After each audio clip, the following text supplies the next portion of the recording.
Good morning, my fellow yogic travelers. I am mighty glad to be alive today, and I hope that you are too, as we continue to live, laugh, love, learn, linger, and live the life we love. It's Friday, so it's my PowerPoint presentation for all my new friends out there.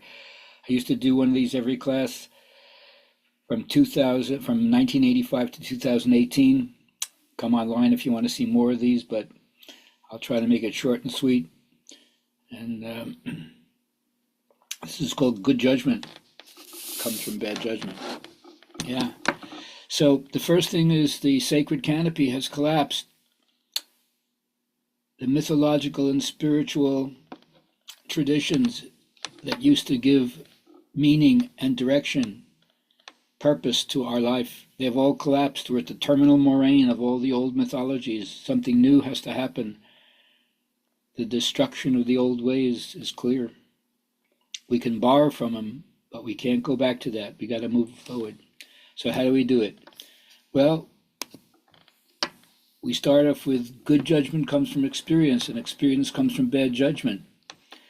And as Michael Jordan taught us all, you miss 100% of the shots that you don't take. If you don't ask, the answer is always no. And he missed a lot of final game shots, but he didn't stop. And he won a lot of games also. So we can make mistakes. That's how we learn.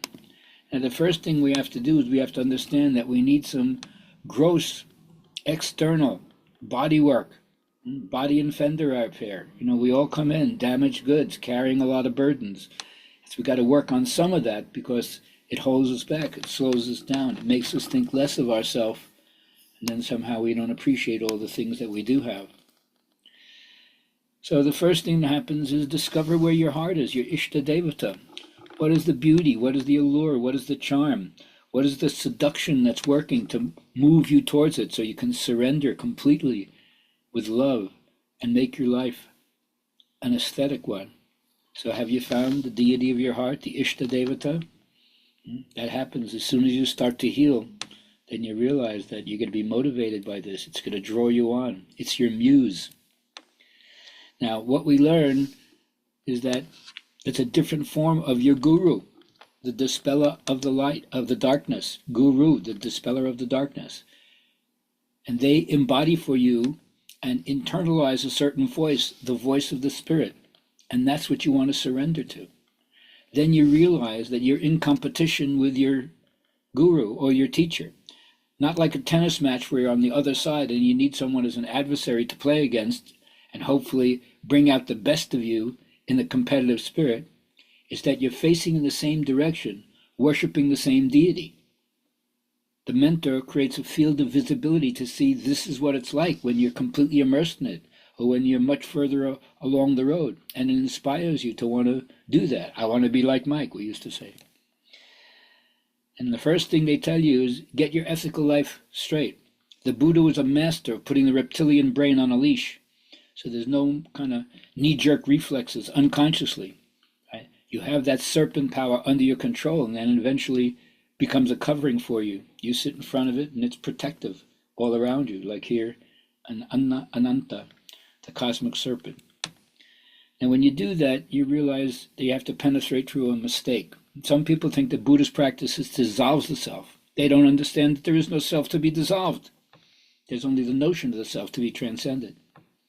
So your ego can continue to congratulate itself on its improvement and its commitment to the path, but it's that very notion that has to go. So you don't solidify around it and continue to maintain your sense of separateness, your self-separateness. That has to go. You're going to still have a personality, but it won't be so narcissistic and self-centered. And so the whole idea is you look at how you've lived at the circumference of your life.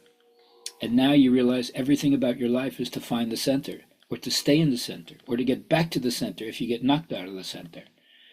And each one of us has our own little labyrinth, our own little maze that may be designed to either prevent us from finding the center, or not let us have a movement that takes us from the center back to the periphery.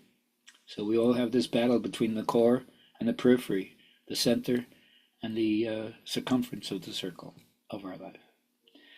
Now, the good thing about doing this, if you remember this guy from Platoon, great Marine drill sergeant, who actually was a Marine drill sergeant, his spontaneous dressing down of the young green recruits was fantastic just to see that in itself. But the key is that just like the Marine drill sergeant forces you to step up into what you didn't know you had inside yourself, when you take the mantle of practice upon yourself and you add pranayama, discipline is no longer being imposed upon you from the outside.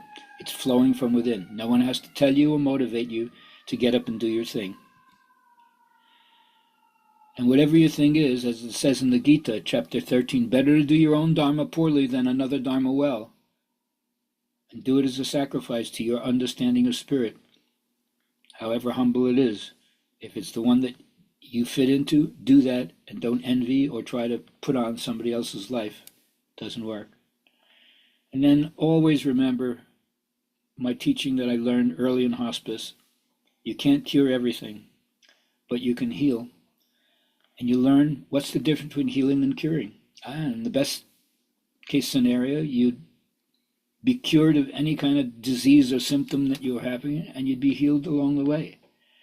But in terms of understanding your own mortality, you can't heal everything, but you can't cure everything, but you can heal yourself along the way, even though in the end you may die.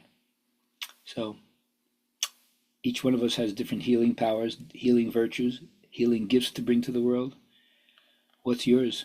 If you discover it, utilize it to the max for as long as you can, to as many people as you can. And I'll always throw us back to acting well, chitta prasadnam, the abodes of Brahma vihara they call it. Diffuse your consciousness in cultivating the attitudes of friendliness towards the happy people, compassion toward the unhappy people, delight in the virtuous actions of other people, and then disregard the wicked. That's the way the mind stuff will retain its undisturbed calmness, and just leave the wicked to karma. And then finally, just as in this picture where Elijah gives the mantle to Elisha so he can pass on the transmission, when you always ask, in my tradition, so who are the most important people to the community? Then Elijah takes you out and says, it's the comedians over there. They have a portion in the world to come because they make people laugh and they lighten their load. So tell your story and lighten everybody's load, and then you'll be one of the disciples who are carrying on the tradition in the most beautiful, potent, and effective way. Have a great day. Look forward to seeing you next week.